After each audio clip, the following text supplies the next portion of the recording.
What the f is this piece of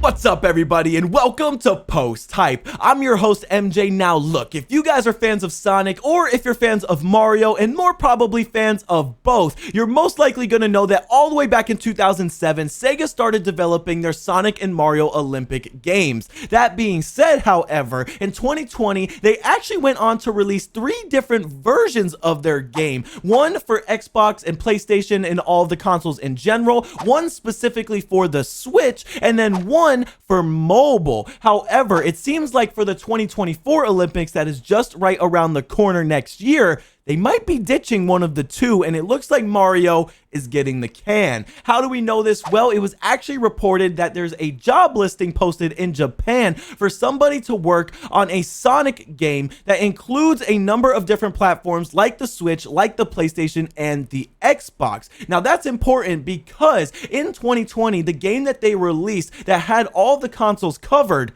was not the one that included Mario. So that leads us to believe here at Post Hype that they are definitely getting rid of our red-hatted friend. Now, if we go into this article right here by comicbook.com, it's going to discuss it in a little bit greater detail, and I think it gives even more supporting evidence as why we might see Mario being kicked away from the Olympic titles. However, could this be a reignition of the Sega and Nintendo beef that we saw way back in the day prior to 2002?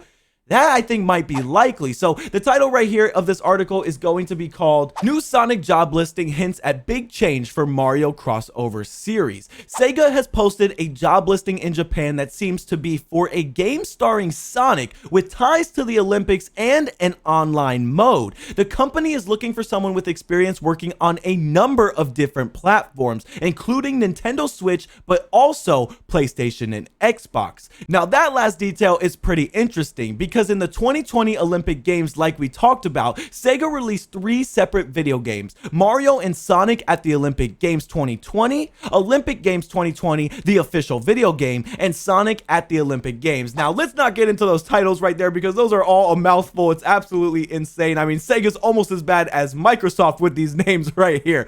However, we go a little bit further. It says the Mario and Sonic game was exclusive to Nintendo Switch and arcades, while Olympic Games 2020 appeared on multiple platforms. Now that's the key right there, that the games that didn't include Mario were the ones to be included on multiple platforms, and the online one was the one that was strictly Sonic. Now this, I think, is the key to really thinking ahead and seeing that Sega might be making moves to try and get a one-up on Nintendo all these years later. It does go on to say, given the wording of the job listing, it's possible that Sega is making a big change to its Olympic video games for 2024, ditching the Mario cast in favor of a multi-platform release exclusively starring the Sonic cast. Hopefully Sega will shed some light on this sooner rather than later. Now, like I've been talking about, there's a long history between Sega and Nintendo where eventually Sega were forced to kind of lay down their arms and give in to Nintendo's will. However, to give you a little bit brief history, it says when Sonic debuted in 1991, the character was positioned as Sega's answer to Mario.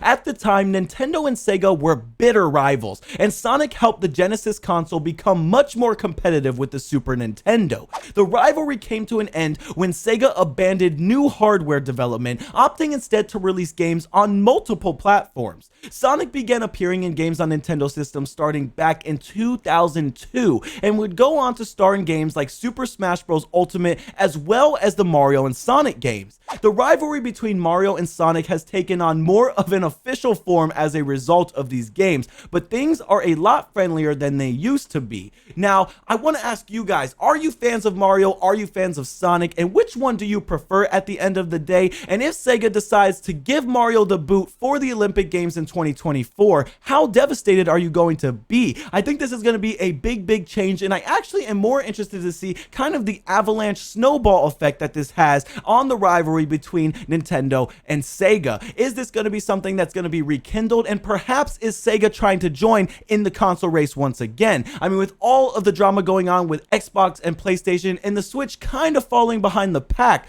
could this be the opportunity for Sega to bring back the Genesis 2? That I'm not entirely sure, but I'd love to hear what you guys have to say. If you liked the video, make sure to smash that like button and subscribe.